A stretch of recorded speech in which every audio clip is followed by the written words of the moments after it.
حلیمہ سعدیہ رضی اللہ تعالی عنہ یہ بچہ لینے کے لیے مکہ المکرمہ آئی تھی. مالدار عورتیں جو اور دائیاں تھی، چونکہ ان کے پاس اعلیٰ قسم کی سواری تھی تو وہ پہلے پہنچ گئی اور بڑے بڑے گھرانے کے بچوں کو دودھ پلانے کے لیے لے لی. اور حضرت حلیمہ سعدیہ رضی اللہ تعالیٰ عنہ فرماتی ہیں کہ مجھے کوئی بچہ نہ ملا. آخر میں حضرت عبد المطلب سے ملاقات ہوئی تو وہ یہ کہتے ہی ہے کہ میرے پاس ایک یتیم بچہ ہے، کیا تم پسند کرو گی کہ تم اسے دودھ پلاؤ؟ تو وہ کہتی ہے کہ اپنے شوہر سے مشورہ کر لوں، اور مشورہ کرنے جاتی ہیں اور اپنے شوہر سے کہتی ہیں کہ اتنی دور آئی ہوں تو خالی ہاتھ تو نہیں جاؤں گی، میں ایسا کرتی ہوں اسی یتیم بچے کو لے لیتی ہوں، اللہ تبارک و تعالی ہمیں اسی بچے کی برکتیں عطا فرمائے گا. کہتے ٹھیک ہے آپ لے لو. تو یہ لے لیتی ہے. اور جب حضرت عبد المطلب حضرت آمینہ رضی اللہ تعالی عنہ کے پاس لے کر جاتے ہیں تو حضرت آمینہ رضی اللہ تعالی عنہ یہ کہتی ہیں کہ 3 راتوں سے مسلسل مجھے یہ کہا جا رہا ہے کہ بنو سعد کی جو عورتیں ہیں، دائیاں ہیں، یا زویب کے خاندان کی جو عورت ہے، اسی کے حوالے تم اپنے بچے کو کر دینا، انہی کے سپرد اپنے بچے کو کرنا. تم کس قبیلے سے ہو؟ تو حلیمہ سعدیہ کہتی ہے کہ میں قبیلہ بنو سعد سے ہوں اور ابو زویب کی بیٹی ہوں. کہ مسلسل 3 راتوں سے یہ مجھے کہا جا رہا تھا. اور یہ کہتے ہیں کہ جب نبی صلی اللہ علیہ وسلم کے اوپر میری نظر پڑتی ہے تو میں ان کی دیوانی بن جاتی ہوں. اتنی محبت آ جاتی ہے کہ نبی صلی اللہ علیہ وسلم ایک اونی سفید کپڑے میں لیٹے ہوئے تھے اور ریشمی سبز ہرا چادر ان کے اوپر ڈلا ہوا تھا. طبیعت نہیں چاہے کہ میں نبی صلی اللہ علیہ وسلم کو بیدار کروں. نبی صلی اللہ علیہ وسلم انہی کپڑے میں لیٹے ہوئے تھے. حضرت آمینہ رضی اللہ تعالیٰ عنہ کہتی ہیں کہ میری طبیعت نہیں چاہیے کہ میں انہیں بیدار کروں، بس سینے پہ ہلکے سے ہاتھ رکھتی ہوں. نبی صلی اللہ علیہ وسلم مسکراتے ہوئے اپنی آنکھوں کو کھولتے ہیں، میں دیکھتی ہوں ان کی آنکھوں سے نور نکلتا ہے اور آسمان میں جا کے جذب ہو جاتا ہے. میں محبت کے مارے اٹھا کے سینے سے لگاتی ہوں. میرے چھاتی میں دودھ کا ایک قطرہ نہیں تھا، لیکن جیسے نبی صلی اللہ علیہ وسلم کو سینے سے لگاتی ہوں، میرا چھاتی کیا ہے، اللہ تبارک و تعالیٰ دودھ سے بھر دیتا ہے. میں داہنا چھاتی پیش کرتی ہوں، نبی صلی اللہ علیہ وسلم پیتے ہیں، خوب سیر ہو کر پیتے ہیں. بایاں پیش کرتی ہوں تو انکار کر دیتے ہیں. گویا کہ اللہ تبارک و تعالیٰ انکار کر دیتے ہیں، اس لیے کہ اللہ تبارک و تعالیٰ یہ الہام کیا تھا کہ پیارے تیرا ایک اور رضائی بھائی ہے، یہ اس کا حق ہے، اور آپ دنیا میں انصاف اور عدل کرنے کے لیے بھیجے گئے ہیں، کسی کا حق مارنے کے لیے نہیں ہے. پھر کہتے کہ میں لے کر اپنے خیمے میں آ گئی، اور آنے کے بعد ہوا یہ کہ میرا بچہ بھی ابو دوسرے چھاتی سے خوب دل کھول کے پیٹ بھر دودھ پیا اور آرام سے سویا. رات بھر ہم خوشحال رہے. رات کے وقت چونکہ بچے میرے چھاتی میں دودھ آیا تو نبی صلی اللہ علیہ وسلم پی لیے، پھر میرا بیٹا پی لیا، تو یہ دونوں سکون سے سو گئے. لیکن ہمیں بھی تو کچھ کھانے کو ملنا چاہیے. تو میرے شوہر اٹھے، اور ہم پہلے ہی بات کر چکے کہ ایک گدھی لے کر آئے تھے اور ایک کمزور اونٹنی کو بھی لے کر آئے تھے. کہ میرے شوہر اٹھے اور وہ کمزور اونٹنی کے پاس جاتے ہیں تو دیکھتے یہ ہے کہ کمزور اونٹنی جو لاغر تھی، کمزور تھی، کسی کام کی نہیں تھی، اب اس کی اسے صحت مل گئی ہے، وہ صحت مند تندرست ہو گئی ہے. لگی نہیں رہی کہ یہ پہلے والی اونٹنی ہے جس کے گوشت دکھائی نہیں دیتے تھے. اب اس کے جسم پہ اللہ تبارک و تعالیٰ گوشت چڑھا دیا. اس کے کھیری میں، اس کے تھن میں دودھ اترا ہوا ہے. میرے شوہر جا کے اس دودھ کو دھوتے ہیں اور برتن بھر کر ہمارے پاس لاتے ہیں، ہم دل کھول کر پیتے ہیں. ہمارا بھی پیٹ بھر جاتا ہے، بچوں کا. پھر ہم پوری رات سکون سے گزارتے ہیں. اور جب صبح اٹھتے ہیں تو حضرت حارث جو ہے، ان کے شوہر جو ہیں حلیمہ سعدیہ رضی اللہ تعالی عنہا سے کہتے ہیں کہ واللہ یا حلیمہ لقد اخذنا نسمۃ مبارکہ، اللہ کی قسم حلیمہ ہم نے بہت ہی برکت والا بچہ حاصل کیا. اللہ کی قسم حلیمہ ہم نے بہت ہی برکت والا بچہ حاصل کر لیا ہے، اس لیے کہ اس کی برکتیں ہم رات سے ہی دیکھ رہے ہیں کہ تیری چھاتی میں بھی دودھ اتر آیا. ادھر اونٹنی جو کمزور تھی اس کی تو بالکل حالت ہی بدل گئی ہے. آپ سوچیں ایک دم مریل سی کوئی اونٹنی ہو، اچانک جا کے دیکھیں تو گوشت پوشت ایک دم تندرست دکھائی دے رہی ہے، کھیری میں دودھ بھی اترا ہوا. آپ خود کہیں گے یہ میرا نہیں ہے، لیکن وہاں نبی صلی اللہ علیہ وسلم کی برکتیں ایسی ہیں. تو یہ کہتے ہیں کہ ہم نے بہت ہی مبارک بچہ لیا ہوا. حضرت حلیمہ سعدیہ رضی اللہ تعالی عنہا یہ کہتی ہیں کہ میرے شوہر نے اونٹنی پر کجاوا کسا، یعنی بیٹھنے کے لیے جو ہودج بناتے، کجاوا کسا اور گدھی کو تیار کیا، اور اپنے بچے سمیت دونوں ہم اس پر سوار ہو گئے. اور ہوا یہ تھا کہ واپسی پر بنو سعد کی جو اور عورتیں آئی تھی، ایک قافلے کے ساتھ آئی تھی، وہ عورتیں یہ دیکھ کر کہ اس کے پاس کمزور اٹھنی ہے، کمزور ایک گدھی ہے، اور ان کے چکر میں ہم پورے راستے پریشان ہوتے ہوئے آئے ہیں، تو اگر ان کو ساتھ لے لیے تو ہم پورے راستے کیا ہے پریشان ہو کر جائیں گے۔ اس کی گدھی چلنے کا نام نہیں لے گی، اٹھنے کے قدم نہیں اٹھیں گے، اور ہم اس کے انتظار میں پریشان رہیں گے۔ تو یہ عورتیں سوچ کر انہیں چھوڑ کر یہ لوگ روانہ ہو جاتی ہیں، اور جب انہیں یہ پتا چلتا ہے کہ یہ تو ہمیں چھوڑ کے جا چکے، ان کے شوہر جو ہے اونٹنی پہ کجاوا کستے ہیں اور گدھی کو تیار کرتے ہیں، اور اپنے بچے سمیت یہ سوار ہوتے ہیں اور اپنی منزل کی طرف رواں دوا ہو جاتے ہیں، سفر کو اسٹارٹ کر دیتے ہیں۔ حلیمہ رضی اللہ تعالیٰ عنہ فرماتی ہیں کہ جو ہی ہم نبی صلی اللہ علیہ وسلم کو لے کر اپنی اونٹنی پہ سوار ہوئے تو وہ اونٹنی سب سے پہلے کعبہ معظمہ کی طرف سر جھکا کے 3 سجدے کی اور آسمان کی طرف دیکھتی ہے اور اللہ تبارک و تعالیٰ کا شکر ادا کرتی ہے۔ پھر اس کے بعد جب چل پڑتی ہے تو اس کے چلنے کا بالکل انداز بدلا ہوا ہے کہ وہ گدھی اور وہ اونٹنی جو آتے وقت چل نہیں پا رہے تھے، اب تو ایسا لگ رہا ہے کہ فراٹے مارتے ہوئے یہ چل رہے ہیں، اور ان کے زمین پہ پیر نہیں بلکہ یہ ہواؤں کے دوش پہ سوار ہیں، یہ اڑنے لگے ہیں۔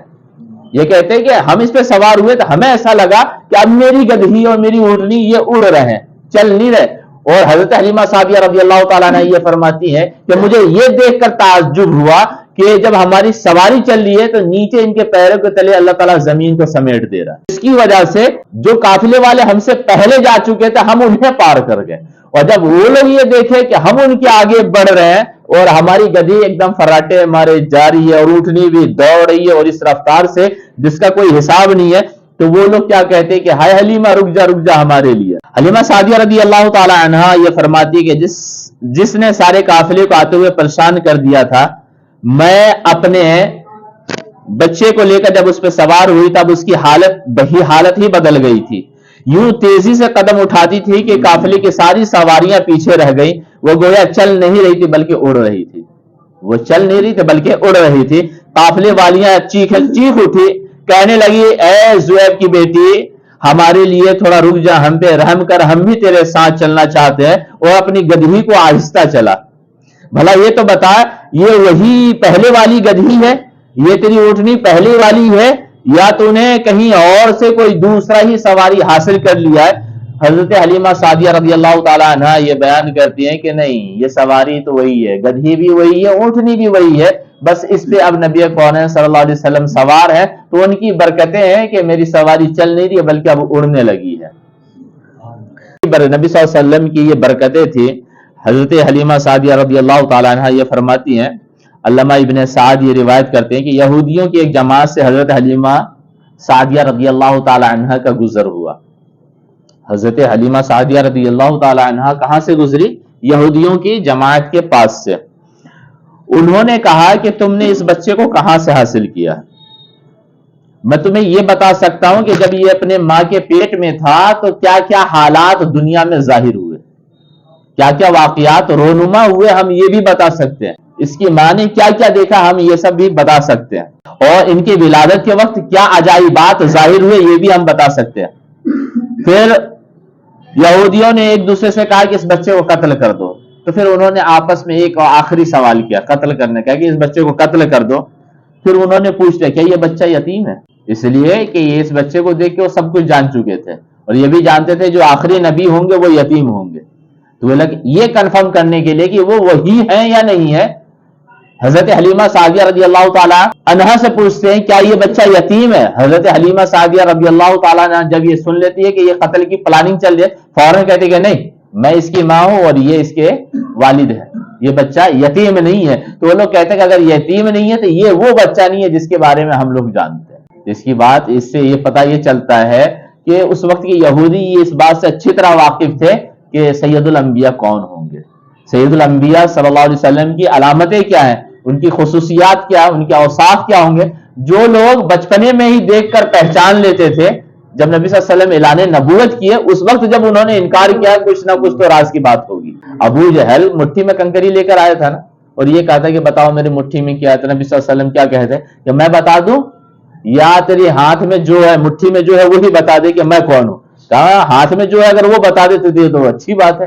نبی صلی اللہ علیہ وسلم تھوڑی سی توجہ فرماتے، اندر سے آواز آتی ہے کہ میں گواہی دیتا ہوں کہ آپ اللہ کے رسول صلی اللہ علیہ وسلم ہیں۔ تو وہ کنکری پھینک کے کہتا ہے کہ تو جادوگر ہے، لیکن اس کے ان باتوں سے یہ بات ظاہر ہو جاتی ہے کہ وہ مانتا تھا کہ یہ نبی ہے، ورنہ آزماتا کیوں؟